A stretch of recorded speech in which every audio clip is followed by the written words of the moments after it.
Shalom Bapak Ibu Saudara-saudari yang terkasih, selamat hari Minggu dan selamat beribadah bersama Cross Harvest Church.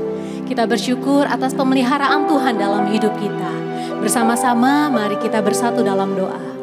Tuhan Allah Bapa kami yang bertata dalam kerajaan surga, terima kasih Tuhan Yesus karena besar kasih setiamu kami boleh datang kepadamu saat ini untuk memuji dan menyembah Engkau.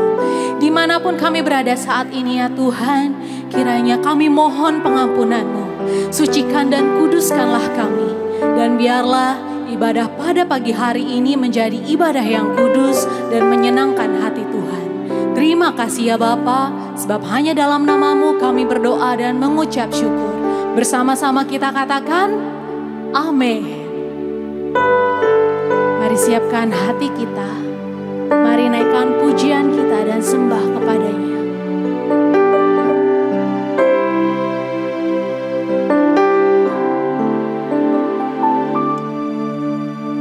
Hatiku tenang berada dekatmu. Kaulah jawaban hidupku. Katakan hatiku tenang. Hatiku tenang berada dekatmu. Kau yang pelihara hidupku. Pertolonganmu begitu ajaib. Kau telah memikat hatiku. Di saat aku tak sanggup lagi, di situ tangan-Mu bekerja. Pertolongan-Mu begitu ajaib. Kau telah memikat hatiku. Kini mataku tertuju padamu. Ku rasakan kasih-Mu, Tuhan. Mungkin kita sedang mengalami masa-masa sulit, terutama di masa pandemi ini. Mungkin banyak masalah yang kita hadapi dan pergumulan kita. Mungkin masalah dalam keluarga, ekonomi, kesehatan. Tapi kita harus ingat bahwa Dia Allah yang tidak pernah meninggalkan kita. Pertolongan Tuhan tidak pernah terlambat. Sebab Engkau begitu ajaib Tuhan.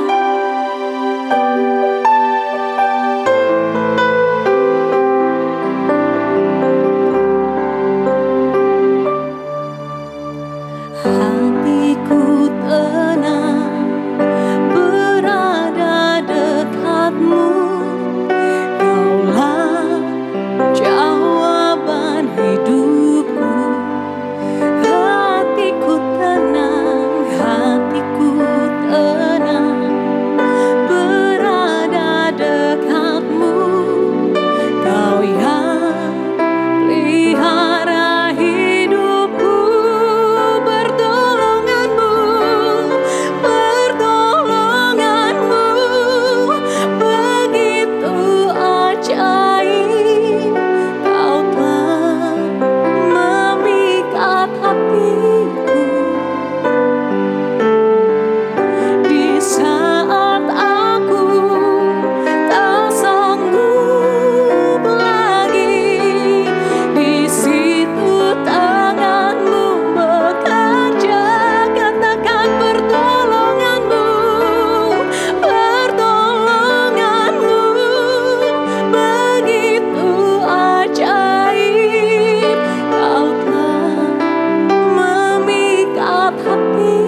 rabashikiri diala ya rabashikiaramo. Yara mashiri yara rarara yara mashe. Yara mati karasya. Hadiratmu penuh, penuhi tempat ini, penuhi dan urapi kami. Haleluya, haleluya. Mengalir dan terus mengalir. Oh haleluya.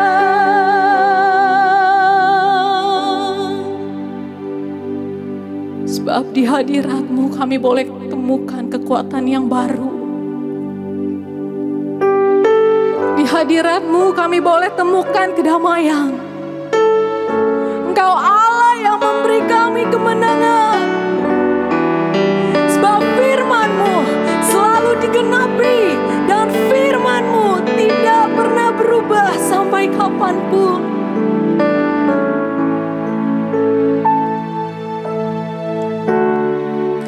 Kekuatan di hidupku,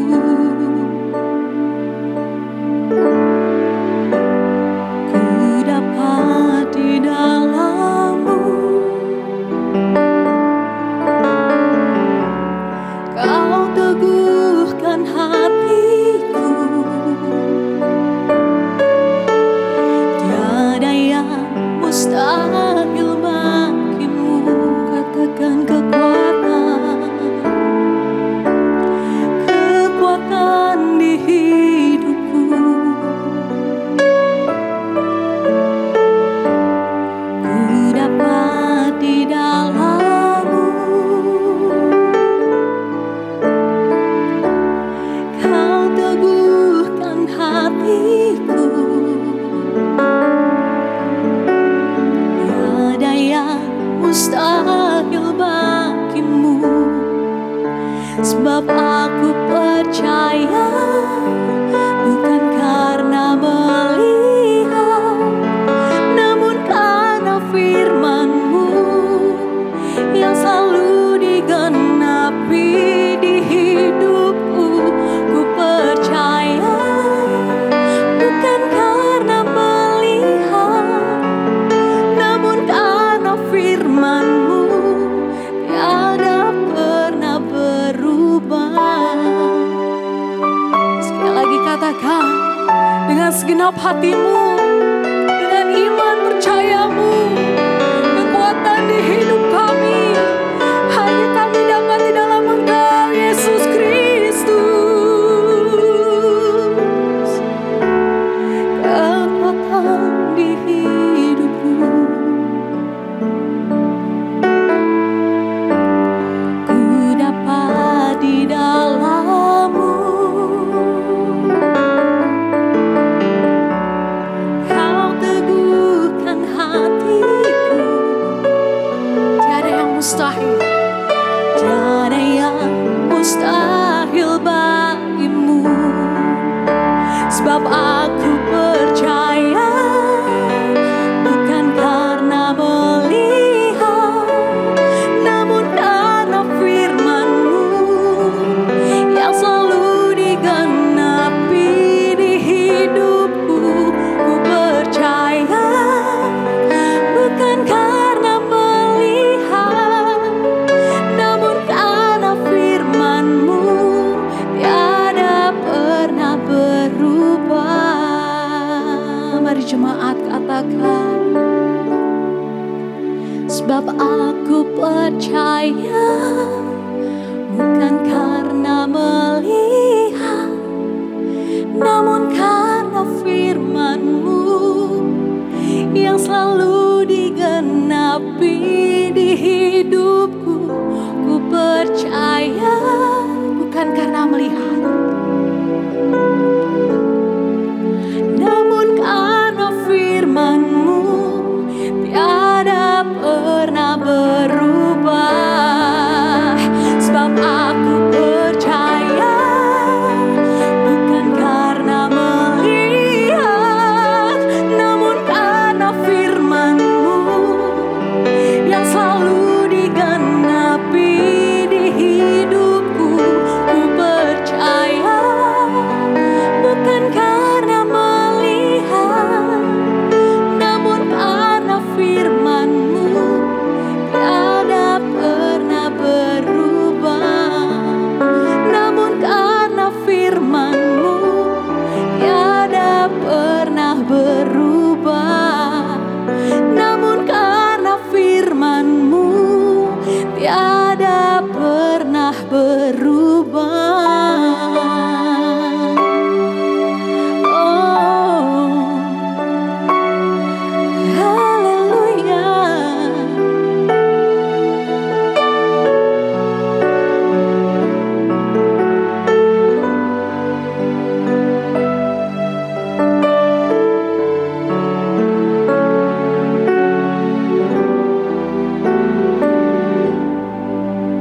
Mari kita berdoa. Bapa, di dalam nama Yesus Kristus kami datang kepadamu, kami menyerahkan hidup kami masing-masing, keluarga kami masing-masing, tempat di mana kami beribadah masing-masing kami serahkan dalam tangan Tuhan. Kami mengundang Kau Roh Kudus berkuasa, memerintah, menguasai dan memimpin kami semua dalam beribadah, menyembah, memuji nama-Mu. Kami sekalian sebagai satu tubuh mengikat semua roh-roh jahat di udara, di bumi dan di bawah bumi yang akan mengganggu pemberitaan firman dan pujian penyembahan kami yang mau diganggu. Semua pekerjaan iblis ini kami ikat dan patahkan di dalam nama Yesus Kristus. Kami hancurkan dengan kuasa Roh Kudus dalam nama Yesus Kristus. Dan kami mengundang Kau Roh Kudus sebagai roh wahyu, roh hikmat, roh kesembuhan, roh kuasa, roh mujizat, roh kemuliaan. Mari jamah hati kami semua, berikan hati yang haus dan lapar akan Tuhan, akan firman-Mu. Dan jamah hati kami, berbicara ke dalam setiap hati kami. Tanamkan benih firman-Mu itu dalam roh kami masing-masing.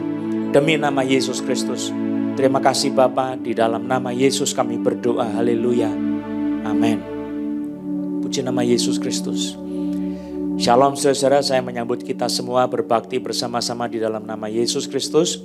Walaupun masih online, tapi kita tetap percaya Tuhan hadir di mana saja kita berkumpul di dalam nama Yesus. 2 atau 3 orang. Kalau saudara seorang diri, saudara bisa mengundang Roh Kudus untuk datang bersama-sama dengan saudara.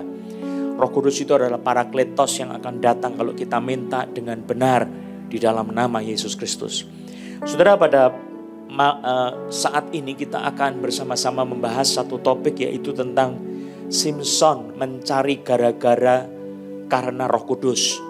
Mari kita berdoa dalam hati kita supaya jangan sampai kita itu menjadi orang yang bermusuhan dengan Tuhan.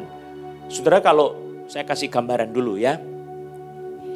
Bagaimana kalau suatu waktu ada seorang tamu ketok-ketok rumah saudara dengan kasar, lalu dobrak-dobrak, lalu kemudian saudara keluar, saudara tanya, mau cari siapa? Orangnya bilang, mau cari gara-gara. Bagaimana jawab saudara? Apa yang terjadi saudara? Nah, bagaimana kalau yang cari gara-gara itu Tuhan saudara? Ini yang saya mau ajak kita pikirkan.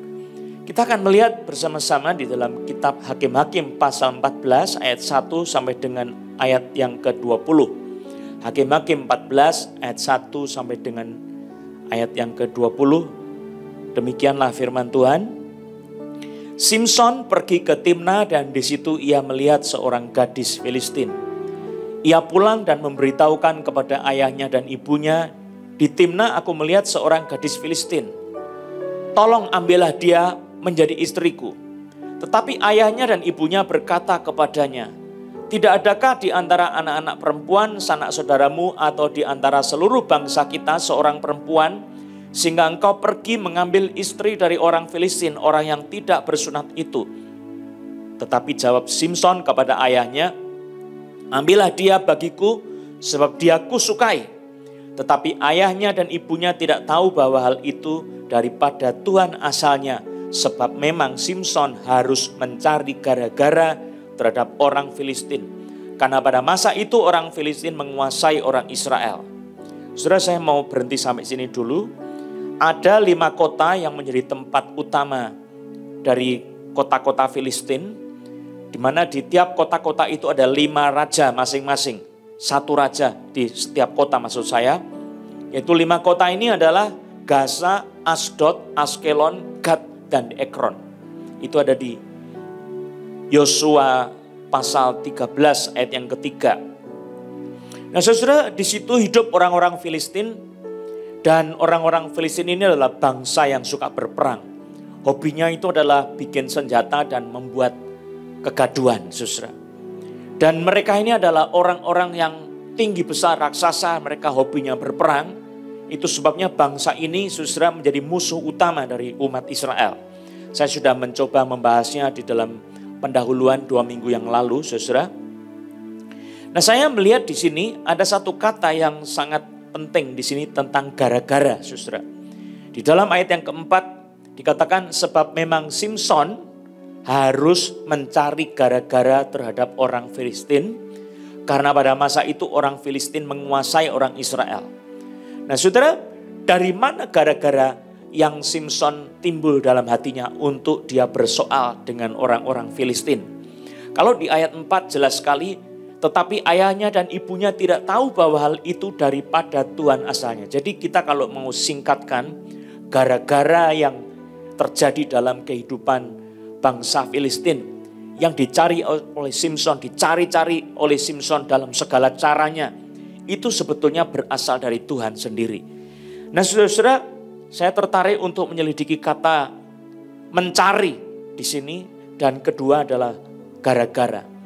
Nah kata mencari di sini itu ada terjemahan dari kata bakas, artinya adalah mengharuskan sampai dapat, membutuhkan sampai dapat, menuntut sampai dapat, meminta sampai dapat, berjuang keras sampai dapat, berusaha keras sampai dapat. Maka dikatakan di dalam bahasa Indonesia terjemahnya sangat tepat, harus mencari. Dan yang dicari apa? Gara-gara, saudara. Nah istilah gara-gara di sini juga saya selidiki dalam bahasa Ibrani, tanah artinya itu adalah kesempatan atau sesuatu tujuan atau sesuatu keadaan yang harus diciptakan. Nah di sini saudara, Simson harus mencari gara-gara terhadap orang-orang Filistin. Kenapa sampai begitu saudara? Memang ada sesuatu yang terjadi saudara. Ini bangsa Filistin itu bangsa yang suka keributan, bangsa yang suka bertengkar. Jadi pesta yang mereka adakan itu pesta bukan cuma kesenangan saja, tetapi sesuatu yang penuh dengan keributan, ada perkelahian, ada percekcokan, ada kebencian satu dengan yang lain walaupun di antara orang-orang Filistin sendiri, saudara. Nah, maka di sini, saudara, saya ingin mengajak kita untuk berbicara tentang kehidupan kita. Jangan sampai Tuhan itu mencari gara-gara dalam kehidupan kita, saudara. Kalau kita menantang Tuhan, kita melawan Tuhan, ada yang bisa menang, ada yang bisa survive. Kita pasti kalah kalau kita berhadapan dengan Tuhan. Nah orang Filistin juga adalah penyembah-penyembah dewa yang sangat luar biasa. Ada dewa Dagon, ada Baal dan sebagainya saudara. Nah ini dewa-dewa yang disembah dan ada juga penyembahan-penyembahan sampai mempersembahkan anaknya dikorbankan. Nah saudara, ini sesuatu kekejian di mata Tuhan. Saya ingin mengajak kita bagaimana Simson mencari gara-gara. Lihat di dalam Hakim-Hakim pasal 14 ya. Ayat 5. Lalu pergilah Simson beserta ayahnya dan ibunya ke Timna. Ketika mereka sampai ke kebun-kebun anggur di Timna, maka seekor singa muda mendatangi Simson dengan mengaum. Pada waktu itu berkuasalah roh Tuhan atas dia, sehingga singa itu dicabiknya seperti orang mencabik anak kambing, tanpa apa-apa di tangannya. Tetapi tidak diceritakannya kepada ayahnya atau ibunya apa yang dilakukannya itu. Maka pergilah ia ke sana, lalu bercakap-cakap dengan perempuan itu sebab Simson suka kepadanya. Ayat 8, setelah beberapa waktu kembalilah ia ke sana untuk kawin dengan perempuan itu. Dan ketika ia menyimpang dari jalan untuk melihat bangkai singa itu, tampaklah ada kawanan lebah pada kerangka singa itu dan juga madu. Dikeruknya madu itu ke dalam tangannya dan sambil memakannya ia berjalan terus. Kemudian pergilah ia kepada ayahnya dan ibunya dan memberikannya juga kepada mereka. Lalu mereka memakannya. Tetapi tidak diceritakannya kepada mereka bahwa madu itu dikeruknya dari kerangka singa. Setelah ayahnya pergi kepada perempuan itu, Simson mengadakan perjamuan di sana. Sebab demikianlah biasanya dilakukan orang-orang muda. Ketika mereka melihat dia, dipilihnya 30 orang kawan untuk menemani dia. Kata Simson kepada mereka, aku mau mengatakan suatu teka-teki kepada kamu. Jika kamu dapat memberi jawabnya yang tepat kepadaku dalam 7 hari selama perjamuan ini berlangsung dan menebaknya, maka aku akan memberikan kepadamu 30 pakaian lenan dan 30 pakaian kebesaran. Tetapi jika kamu tidak dapat memberi jawabnya kepadaku, maka kamulah yang harus memberikan 30 pakaian dalam dan 30 pakaian kebesaran kepadaku. Kata mereka kepadanya, barusan ada orang yang punggung belakang ya. Sini sakit sekali, seperti kena pukul, dan itu syaraf yang kejepit, disembuhkan oleh Tuhan, bukan saya. Sudah berdiri, bergerak dalam nama Yesus dan berjalan. Sudah disembuhkan kau. Coba lakukan itu dan saudara bisa memberikan kesaksian bahwa Tuhan sudah melepaskan saudara. Saudara rasa ada sesuatu yang enak sampai di pundak ya, seluruhnya telah disembuhkan oleh Tuhan Yesus. Terima kasih. Kita akan membaca ayat 13. Tetapi jika kamu tidak dapat memberi jawabnya kepadaku, maka kamulah yang harus memberikan 30 pakaian dalam dan 30 pakaian kebesaran kepadaku. Kata mereka kepadanya, katakanlah teka-tekimu itu supaya kami dengar. Lalu katanya kepada mereka, dari yang makan keluar makanan, dari yang kuat keluar manisan. Ada 3 hari lamanya mereka tidak dapat memberi jawab teka-teki itu. Pada hari ke-7 berkatalah mereka kepada istri Simson, bujuklah suamimu supaya diberitahukannya kepada kami jawab teka-teki itu. Kalau tidak, kami akan membakar engkau beserta seisi rumah ayahmu. Apakah engkau mengundang kami untuk membuat kami menjadi miskin? Tidak, bukan?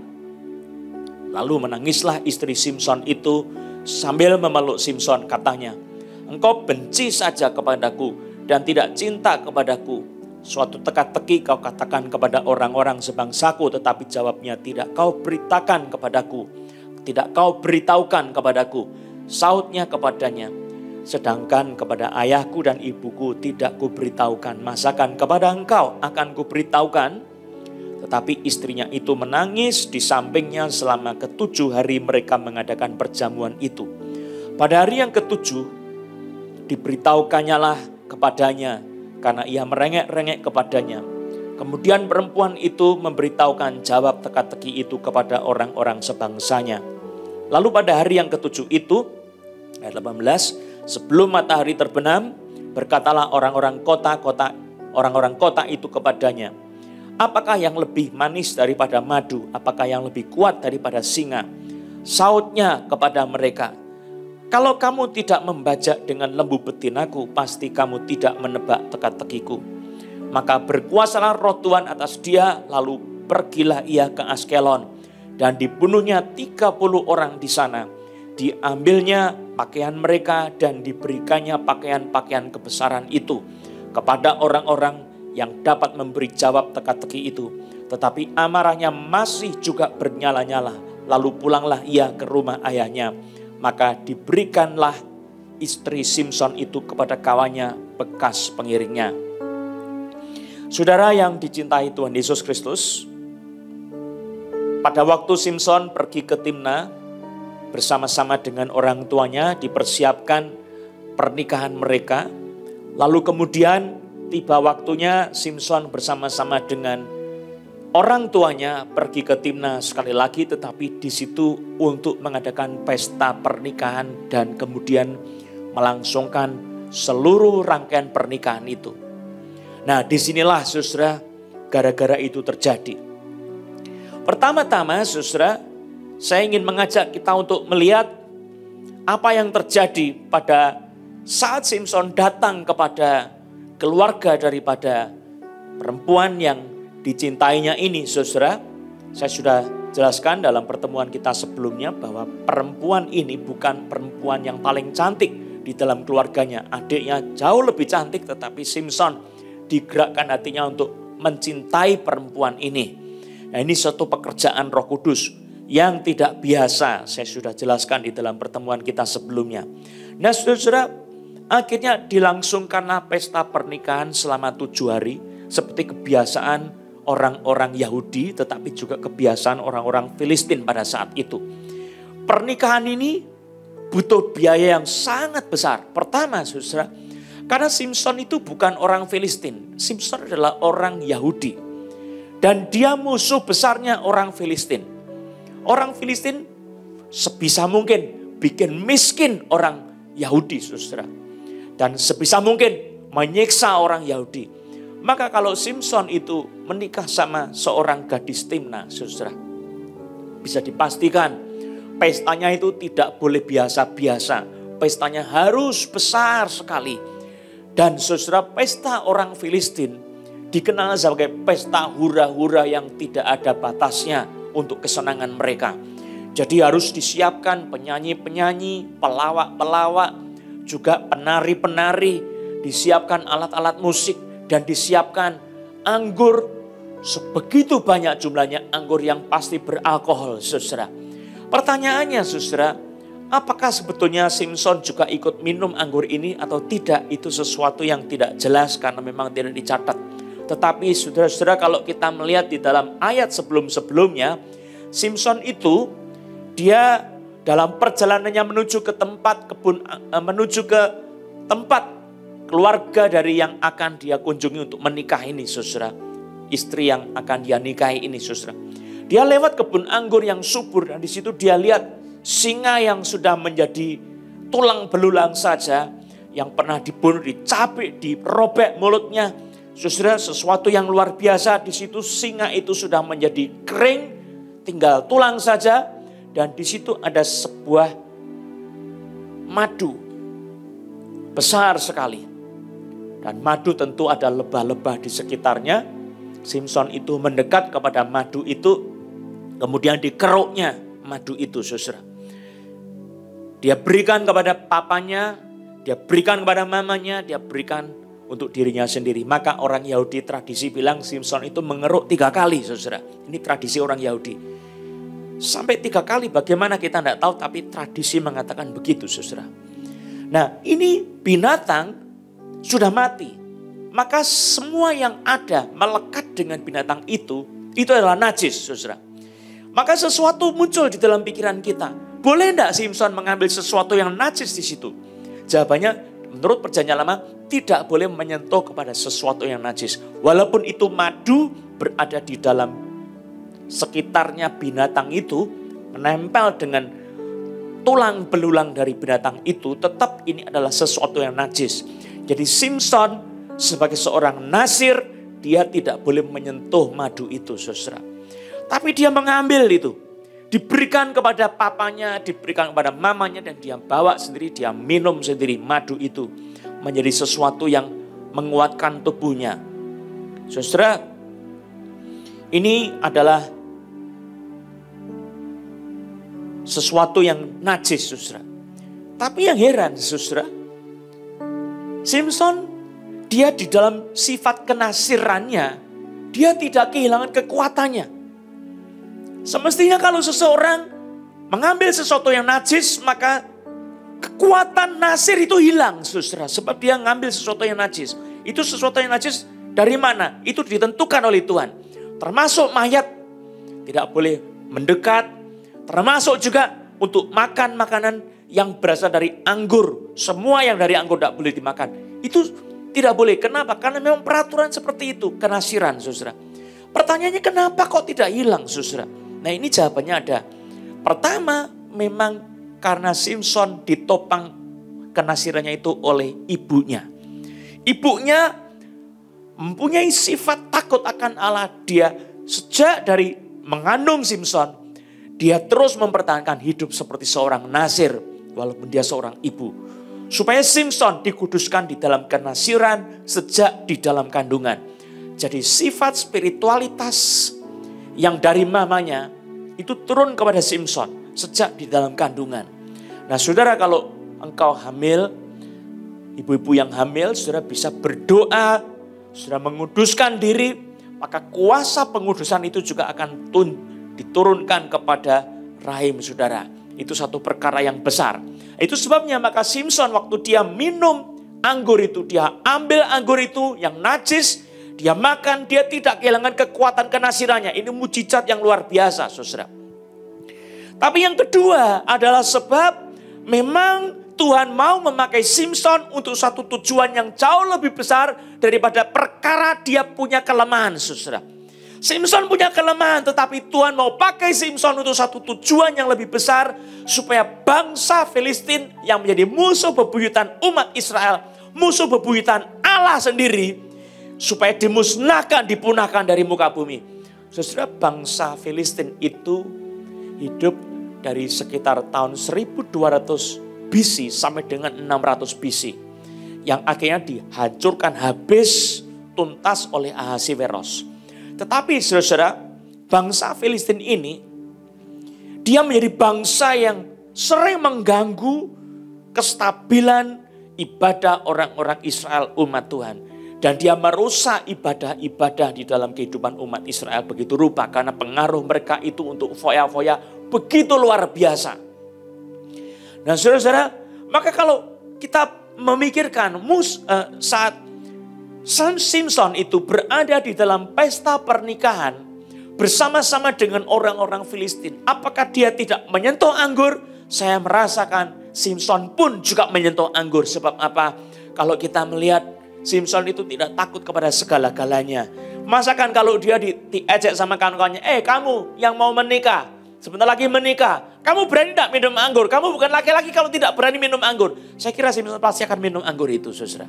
Jadi ini satu hal yang mana kenasiran Simson itu sangat penting sekali ditopang oleh orang tuanya.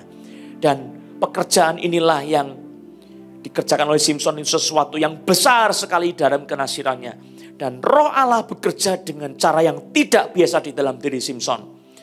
Berikutnya saya ingin membahas, saudara, pesta pora mereka, saudara. 7 hari 7 malam.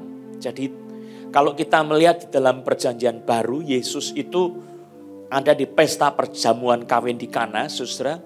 Pada saat itu mereka kehabisan anggur. Sebab memang anggur itu konsumsi yang paling disukai oleh orang-orang yang ikut pesta. Kalau saya pergi ke daerah, pelayanan di daerah, itu sering saya melihat ada kumpulan orang-orang dengan alat-alat musik, dengan gambus, dengan nyanyi-nyanyian, orang joget-joget, ada yang bawa minuman-minuman botol, saudara. Mereka senang sekali sampai tengah malam, sampai pagi hari masih terus menyanyi-nyanyi, saudara. Kalau ibadah ya ada ibadah, setelah ibadah lalu kemudian pendetanya pulang, mereka akan berubah total modelnya, saudara. Nah begitu juga dengan bangsa Filistin, saudara. Terutama mereka yang suka berpesta pora. Nah saudara, apalagi sekarang yang kawin ini, uang perayaan pesta itu dibuat oleh Simson. Jadi disupport oleh Simson. Maka mereka akan mencoba mumpung ini mereka habiskan anggurnya. Mereka berpesta foya-foya. Nah saudara, ini sesuatu yang pertanyaan kita, saudara. Ini keuntungan yang besar buat mereka. Tetapi saudara, kalau kita melihat di dalam kitab suci, di dalam firman Tuhan, ada penjelasan yang sangat penting. Saudara harus tahu, saudara. Di dalam kitab suci saya bacakan Roma pasal 1 ayat 21 sampai dengan 32. Dengarkan di sini. Sebab sekalipun mereka mengenal Allah, mereka tidak memuliakan Dia sebagai Allah atau mengucap syukur kepadanya, kepada Tuhan. Sebaliknya pikiran mereka menjadi sia-sia dan hati mereka yang bodoh menjadi gelap. Mereka berbuat seolah-olah mereka penuh hikmat, tetapi mereka telah menjadi bodoh. Mereka menggantikan kemuliaan Allah yang tidak fana dengan gambaran yang mirip dengan manusia yang fana. Burung-burung, binatang-binatang yang berkaki 4, atau binatang-binatang yang menjalar. Karena itu bicara soal akibatnya. Karena dosa mereka, karena itu akibatnya, Allah menyerahkan mereka kepada keinginan hati mereka akan kecemaran, sehingga mereka saling mencemarkan tubuh mereka. Jadi justru karena murka Tuhan kepada umat Filistin, maka yang terjadi apa? Allah membuat gara-gara kepada orang Filistin, mereka dibiarkan berpesta pora, kesenangan yang luar biasa dengan anggur, saudara. Mereka dibiarkan melakukan dosa-dosa, kecemaran, kenajisan, karena murka Tuhan kepada orang-orang Filistin. Saya bacakan ayat yang ke-25, Roma pasal 1. Sebab mereka menggantikan kebenaran Allah dengan dusta dan memuja dan menyembah makhluk dengan melupakan penciptanya yang harus dipuji selama-lamanya. Amin. Karena itu, perhatikan ini berarti akibatnya. Karena mereka sudah menyembah berhala, karena itu Allah menyerahkan mereka kepada hawa nafsu yang memalukan. Sebab istri-istri mereka menggantikan persetubuhan yang wajar dengan yang tak wajar. Demikian juga suami-suami meninggalkan persetubuhan yang wajar dengan istri mereka dan menyala-nyala dalam berahi mereka seorang terhadap yang lain. Sehingga mereka melakukan kemesuman laki-laki dengan laki-laki. Dan karena itu mereka menerima dalam diri mereka balasan yang setimpal untuk kesesatan mereka. Artinya apa saudara? Dosa penyembahan berhala, kesesatan dalam penyembahan berhala bisa menjatuhkan murka Tuhan itu atas mereka dengan cara apa? Moral mereka dalam seksual itu menjadi bejat.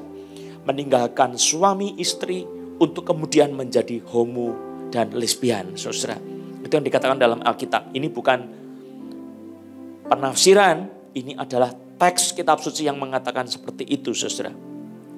Saya baca lagi ayat 28. Dan karena mereka tidak merasa perlu untuk mengakui Allah, maka Allah menyerahkan mereka kepada pikiran-pikiran yang terkutuk, sehingga mereka melakukan apa yang tidak pantas, penuh dengan rupa-rupa kelaliman, kejahatan, keserakahan, dan kebusukan, penuh dengan dengki, pembunuhan, perselisihan, tipu muslihat, dan kefasikan. Mereka adalah pengumpat, pemfitnah, pembenci Allah, kurang ajar, congkak, sombong, pandai dalam kejahatan, tidak taat kepada orang tua, tidak berakal, tidak setia, tidak penyayang, tidak mengenal belas kasihan. Sebab walaupun mereka mengetahui tuntutan-tuntutan hukum Allah, yaitu bahwa setiap orang yang melakukan hal-hal demikian patut dihukum mati, mereka bukan saja melakukannya sendiri, tetapi mereka juga setuju dengan mereka yang melakukannya. Singkatnya, saudara, kalau Tuhan murka, Dia bisa membiarkan kita hidup dalam dosa. Bisa juga Tuhan itu membuat kita semakin membara dalam dosa, semakin bersukacita dalam dosa, menikmati dosa, semakin tenggelam dalam dosa yang memalukan. Dan akhirnya kita menjadi orang-orang yang jahat, orang yang lalim, penuh dengan rupa-rupa kejahatan, punya kebusukan, kedengkian dalam hati, ada pembunuhan, ada kebencian, ada tipu muslihat, kefasikan, dan sebagainya. Saudara, ini sudah terjadi pada orang-orang Filistin. Itu sebabnya Tuhan membuat gara-gara kepada mereka dengan mengizinkan terjadinya pesta pora yang memabukkan. Yang berikutnya, saudara, yang ketiga, saya ingin mengajak kita, Simson membuat teka-teki yang dia dapatkan dari pengalamannya. Nah, ini penting sekali. Simson sudah membunuh seekor singa yang muda. Di puncak kekuatannya singa itu, dia robek itu seperti anak kambing yang baru lahir, saudara. Dan Simson itu melihat singa itu sudah habis dagingnya, tinggal tulang belulang, tetapi ada madu di situ. Lalu kemudian dia mendapatkan ide. Sebab apa, saudara? Kalau orang Yahudi menikah sama orang Filistin, hartanya dihabiskan oleh mereka. Simson juga berpikir, mereka akan saya ambil uangnya dengan cara bagaimana? Dia buat teka-teki. Karena mereka itu dalam kondisi mabuk, kalau ditantang pasti mereka mau, saudara. Itu sebabnya Simson membuat teka-teki yang tidak mungkin bisa dijawab oleh mereka. Karena ini pengalaman yang unik dari Simson, mengalahkan singa, dan dari singa itu bisa ada madu di dalamnya. Madu dari lebah. Maka bagaimana mungkin itu hubungannya tidak ada, saudara, madu sama singa. Bagaimana bisa punya teka-teki ini? Ada karena pengalaman Simson sendiri. Maka ada bukti bahwa ini memang jawaban yang sah. Maka bisa menjadi teka-teki, dan inilah pikiran yang didatangkan oleh Tuhan untuk menekan orang-orang Filistin, musuh-musuh Allah dan musuh-musuh umat Allah. Nah, saudara, maka pada saat mereka berpesta, hari pertama pesta mereka, disodorkan ada banyak anak-anak muda untuk menjadi pendampingnya Simson. Wow, terlalu banyak, saudara. Ini bukan main. Jumlahnya 30, bayangkan, saudara. Kalau saudara menikah, kira-kira pendamping saudara berapa? Best man saudara berapa? 2 mungkin ya. Kalau saudara punya tradisi Yahudi, yang menjadi best man itu bukan orang-orang yang disodorkan, tetapi adalah sahabat mempelai pria sendiri. Nah, di sini Simson cuma datang dia dan 2 orang tuanya saja, saudara. Ini yang luar biasa. Dan disodorkan banyak sekali pemuda. Maka Simson pilih 30 orang menjadi kawannya.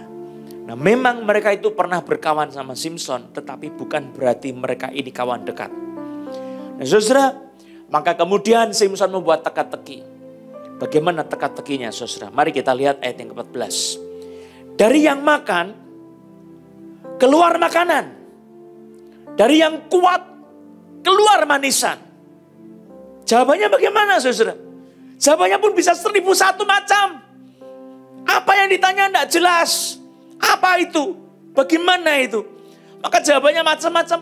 Diterka ini, terka itu, terka ini, terka itu. Supaya malam mereka berdebat. Ini apa? 3 hari mereka tidak dapat jawaban.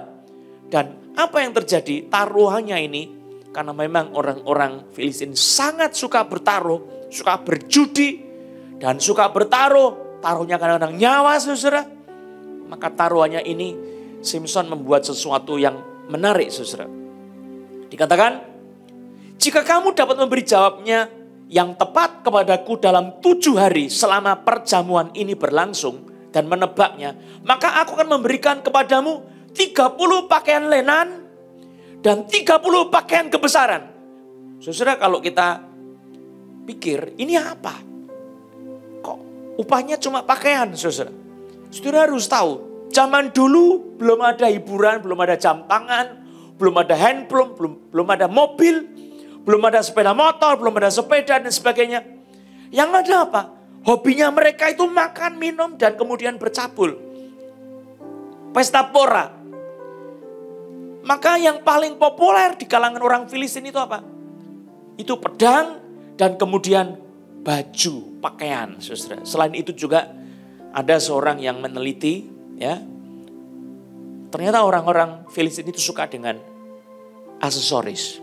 Ada necklace, ada tutup dada, ada gelang, ada anting-anting. Ya, berbagai macam ragam dari barang-barang emas dan perak. Mereka suka mengumpulkan hal itu dan suka memakainya. Karena mereka itu melihatnya itu sebagai sesuatu yang luar biasa. Maka kalau zaman sekarang, Simson memberikan undian seperti ini, saudara, teka-teki ini, saudara. Itu seperti kita mau dikasih hadiah apa, saudara? Samsung yang foldable, yang bisa dilipat. Harganya sekitar 34 jutaan itu, saudara. Hadiahnya kalau saudara menikah, ya, ada 30 orang. Kalau kau bisa jawab teka-teki saya, hadiahnya apa? Samsung yang paling mahal. Apa enggak senang, saudara? Wah, pasti senang semua. Ya apalagi cuma Samsung, saudara. iPhone aja orang juga suka. Oppo aja juga suka, saudara. Ini hadiahnya luar biasa, ya. Zaman sekarang itu seperti sepeda motor, ya. Tapi sepeda motor bukan yang kelas bawah, kelas 30 jutaan ke atas. Nah ini seperti ini. Hadiahnya seperti itu, saudara. Siapa tidak suka, saudara? Maka mereka berlomba-lomba. Ayo, mana pertanyaanmu? Setelah diberitahukan pertanyaannya, mereka pada bingung. 3 hari mereka tidak bisa jawab. Akhirnya mereka putus asa. Apa yang terjadi? Mereka mau mendobrak jawabannya dengan cara paksa, menekan, mengintimidasi istri Simson. Maka dikatakan di dalam kitab suci, bujuklah suamimu supaya diberitahukannya kepada kami jawab teka-teki itu. Kalau tidak, kami akan membakar engkau beserta seisi rumah ayahmu. Apakah engkau mengundang kami untuk membuat kami menjadi miskin? Tidak, bukan. Kenapa kamu kok tidak mau kasih jawaban? Ayo kasih jawaban. Jadi sekarang yang ditekan adalah istrinya Simson, saudara. Nah, istri Simson, bagaimana bisa menekan Simson, saudara? Maka yang bisa adalah dia merayu Simson. Dan Simson tidak gampang dirayu, saudara. Tapi kalau istrinya ini menangis di sampingnya, terus menangis selama 7 hari, bagaimana bisa tahan Simson? Mana tahan, saudara? Simson dikalahkan di dalam kelemahannya oleh lidah yang lembut. Amsal 25 ayat 15. Dengan kesabaran seorang penguasa dapat diyakinkan, dan lidah lembut mematahkan tulang. Maka saudara, ini kelemahan Simson, tetapi Tuhan memakai kelemahan Simson ini untuk Tuhan mencari gara-gara kepada musuhnya. Saudara, akhirnya pada hari yang ke-7, sebelum matahari terbenam pada malam hari, supaya betul-betul semua habis, anggurnya habis. Walaupun masih sisa anggur, ya. Mereka udah kenyang, udah puas dengan pesta poranya. Dikatakan sebelum matahari terbenam pada hari yang ketujuh itu, berkatalah orang-orang kota itu kepadanya, apakah yang lebih manis daripada madu? Apakah yang lebih kuat daripada singa? Sautnya kepada mereka. Simson menjawab, kalau kamu tidak membajak dengan lembu betinaku, itu istrinya maksudnya, dia sebut lembu betina, ya. Pasti kamu tidak menebak teka-tekiku. Saudara, Simson sudah diperdaya oleh istrinya. Dan dia diperdaya juga oleh 30 best man yang mengapit dia dalam pernikahan ini. Maka Samson itu marah sekali. Maka Simson marah sekali. Dikatakan berkuasalah roh Tuhan atas dia. Lalu pergilah ia ke Askelon. Dan dibunuhnya 30 orang di sana. Diambilnya pakaian mereka. Dan diberikannya pakaian-pakaian kebesaran itu kepada orang-orang yang dapat memberi jawab teka-teki itu. Artinya apa saudara? Simson pergi ke pusat kota. Dari orang Filistin. Di Askelon. Nah itu ada raja di situ. Tetapi Simson punya kekuatan yang luar biasa. Orang-orang pembesar di kota yang bajunya mewah, berwarna-warni, ada ornamen perak di dalam tubuhnya, dan ada turban di atas kepalanya. Maka mereka dibunuh oleh Simson, 30 orang pejabat besar, orang-orang kaya mereka. Kemudian pakaian mereka diambil, dan ornamen-ornamennya diambil semua, diberikan kepada orang-orang yang sudah mendampingi Simson di dalam pesta pernikahannya itu. Dikatakan Alkitab, tetapi amarahnya masih juga bernyala-nyala. Lalu pulanglah ia ke rumah ayahnya. Maka dikatakan oleh kitab suci yang terjadi adalah sesudah Simson marah, maka diberikanlah istri Simson itu kepada kawannya, bekas pengiringnya. Sebab Simson tidak kemudian tidur bersama perempuan itu, tapi dia pulang ke rumah orang tuanya. Saudara, disinilah gara-gara itu terjadi. Dikatakan ada 30 orang yang dibunuh, saudara. Saya ingin mengajak kita melihat sebentar pasal yang ke-15. Beberapa waktu kemudian dalam musim menuai gandum, pergilah Simson mengunjungi istrinya dengan membawa seekor anak kambing serta berkata, aku mau ke kamar mendapatkan istriku, tetapi ayah perempuan itu tidak membiarkan dia masuk. Kata ayah perempuan itu, aku telah menyangka bahwa engkau benci sama sekali kepadanya. Sebab itu aku memberikannya kepada kawanmu, bukankah adiknya lebih cantik daripadanya? Baiklah, kau ambil itu bagimu sebagai gantinya. Lalu kata Simson kepadanya, sekali ini aku tidak bersalah terhadap orang Filistin apabila aku mendatangkan celaka kepada mereka. Maka pergilah Simson, ditangkapnya 300 anjing hutan. Diambilnya obor, diikatnya ekor dengan ekor, dan ditaruhnya sebuah obor di antara tiap-tiap 2 ekor. Kemudian dinyalakannya obor itu dan dilepaskannya anjing-anjing hutan itu ke gandum yang belum dituai kepunyaan orang-orang Filistin. Sehingga terbakarlah tumpuan-tumpuan gandum dan gandum yang belum dituai dan kebun-kebun pohon zaitun. Berkatalah orang Filistin, siapakah yang melakukan ini? Orang menjawab, Simson, menantu orang Timna itu. Sebab orang itu telah mengambil istri Simson dan memberikannya kepada kawannya. Kemudian pergilah orang Filistin ke sana dan membakar perempuan itu beserta ayahnya. Terus, saudara, kisahnya ini adalah sesuatu yang mengerikan sekali. Bahwa Tuhan kemudian menggerakkan Simson pergi ke Timna lagi membawa seekor anak domba, saudara. Dikatakan di dalam kitab suci, dalam musim menuai gandum, jadi pada masa musim menuai gandum, masa sukacita, ya. Jadi gandum-gandum sedang ditumbuk-tumbuk. Lalu dia membawa seekor anak kambing, lalu kemudian dia mau masuk ke kamar, tetapi orang tuanya Timna itu, orang tua perempuan itu mengatakan, sorry, aku kira kamu udah benci sekali sama perempuan anakku ini. Jadi kuberikan kepada kawanmu. Jadi Simson itu punya istri, padahal istrinya ini sudah dikawini dengan cara pesta yang mengumumkan secara publik ini istri dia. Nah saudara, ini sesuatu yang tidak mungkin tidak. Hukum di kalangan mereka itu percaya kalau memang betul-betul disakiti boleh membalas. Maka di sini saudara, Simson membalas dengan cara apa? Tidak tanggung-tanggung. Simson bisa mengalahkan singa dengan mudah. Dia tangkap yang luar biasa saudara.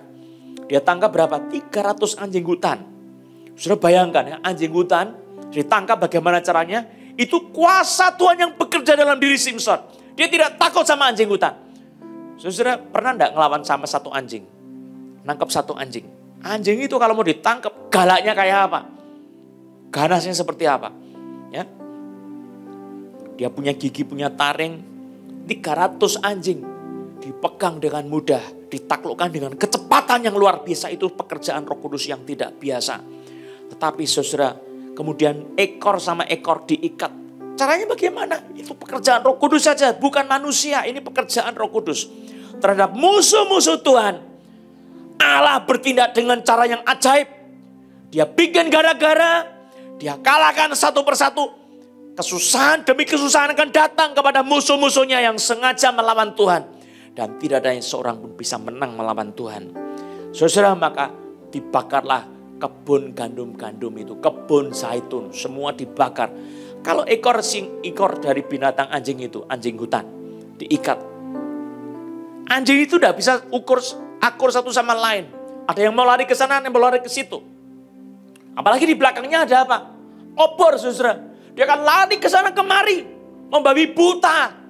Sampai rumah-rumah dibakar, kebun-kebun dibakar. Karena ini binatang hutan, saudara. Dia pergi ke tempat-tempat yang jauh. Semua kebakaran itu mengepul di mana-mana.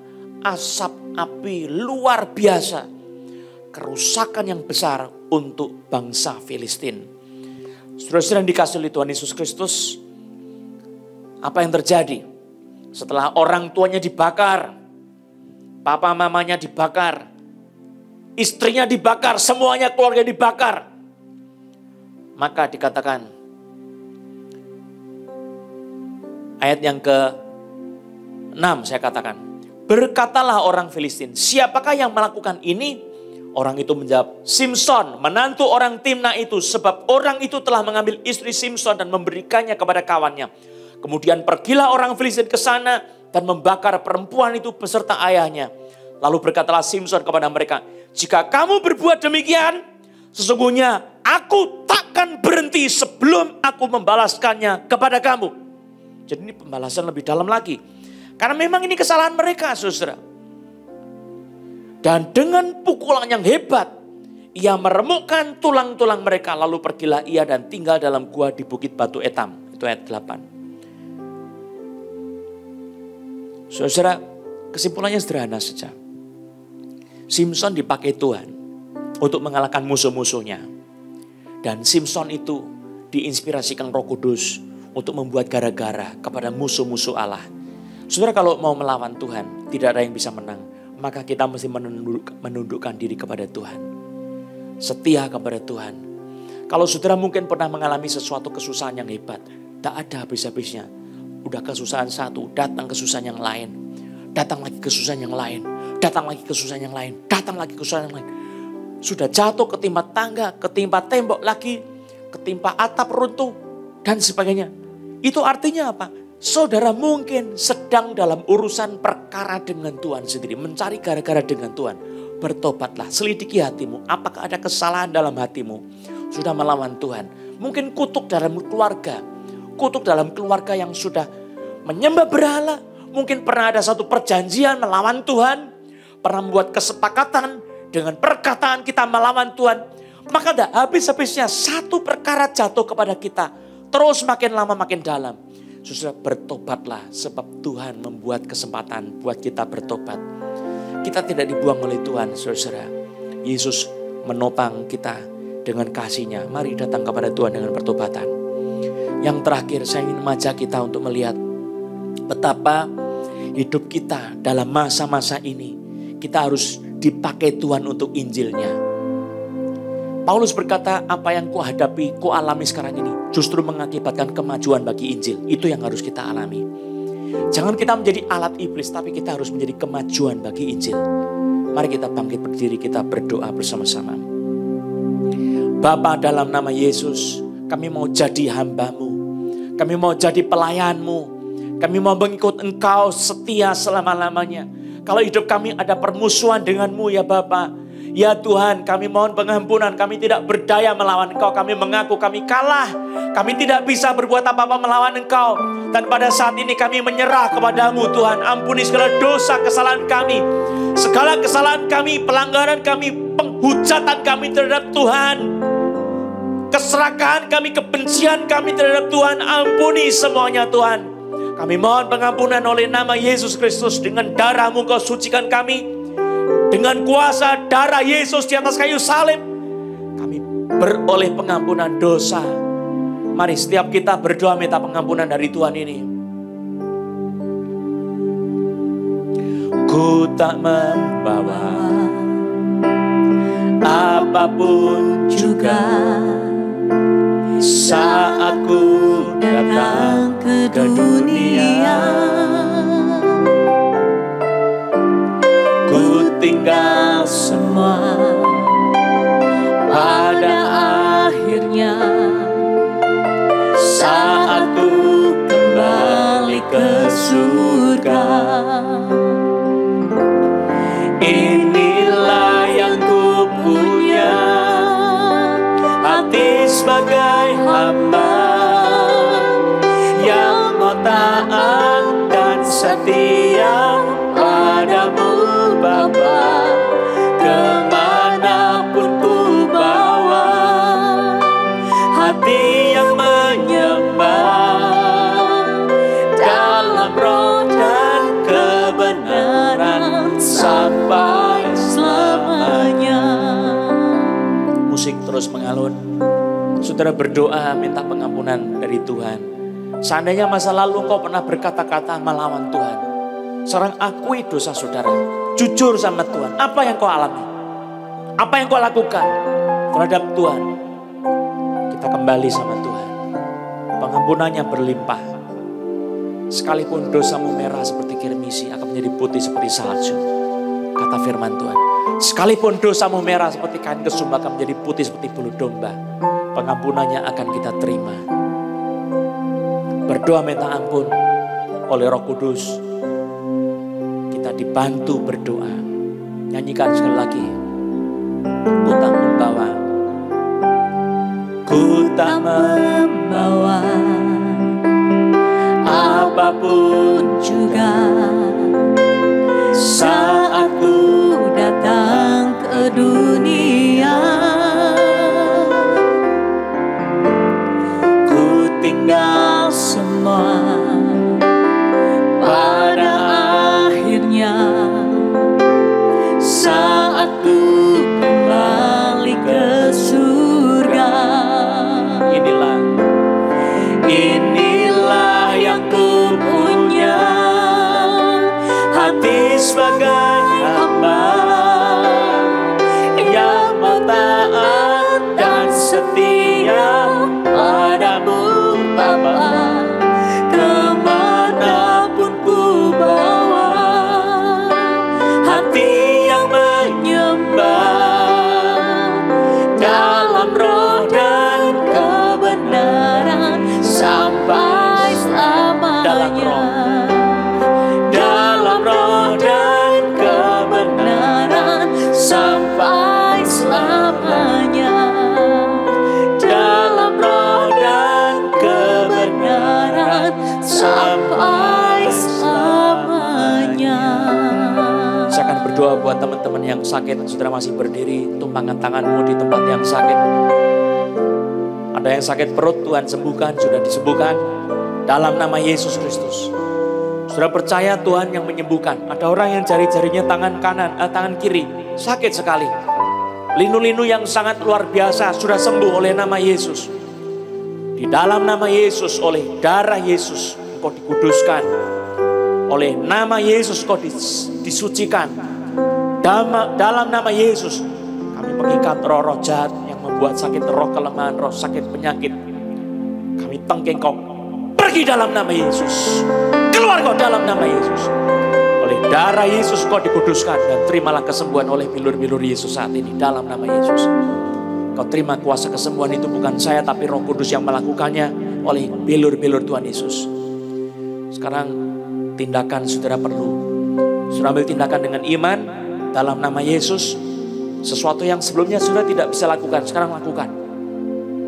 Sambil percaya Tuhan yang menyembuhkan, bukan manusia. Tuhan Yesus yang sembuhkan kau. Terima kasih sama Tuhan. Sekarang puji nama Yesus. Saudara boleh bersaksi, ada orang yang lututnya sebelah kiri sakit sampai belakang paha sini. Tuhan sudah sembuhkan kau. Puji nama Yesus. Mari tetap berdiri, kita nyanyikan bagaikan langit yang membentang.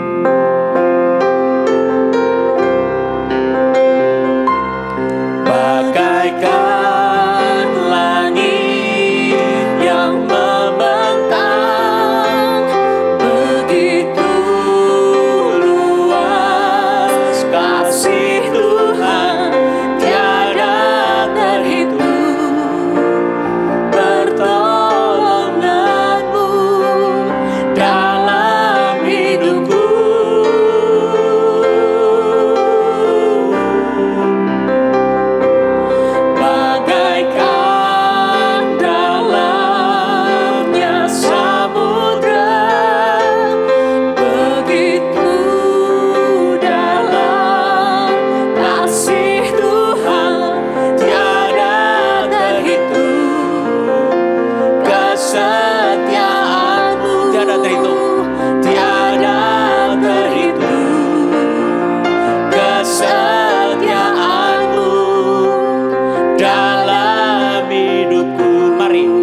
Saudara terimalah berkat Tuhan.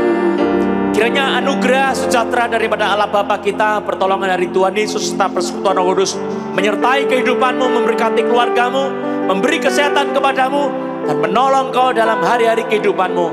Hari ini sampai Tuhan datang kembali. Amin. For you are great. For you are great. You do miracles so great.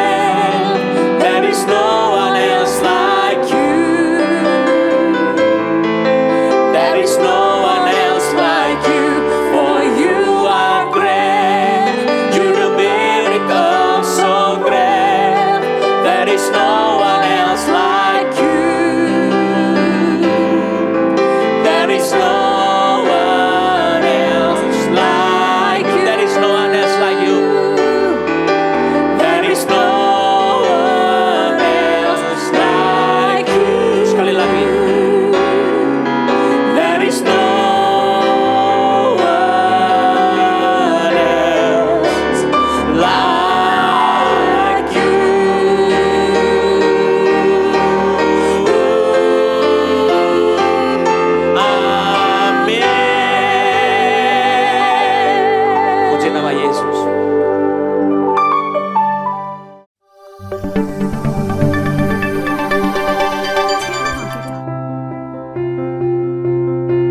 Shalom Jemaat Tuhan, berikut adalah informasi terupdate seputar Cross Harvest Church.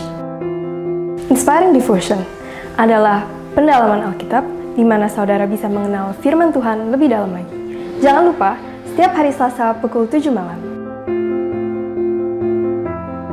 Untuk kamu yang masih muda, kalian bisa bergabung bersama online youth service setiap hari Sabtu pukul 7 malam via Zoom.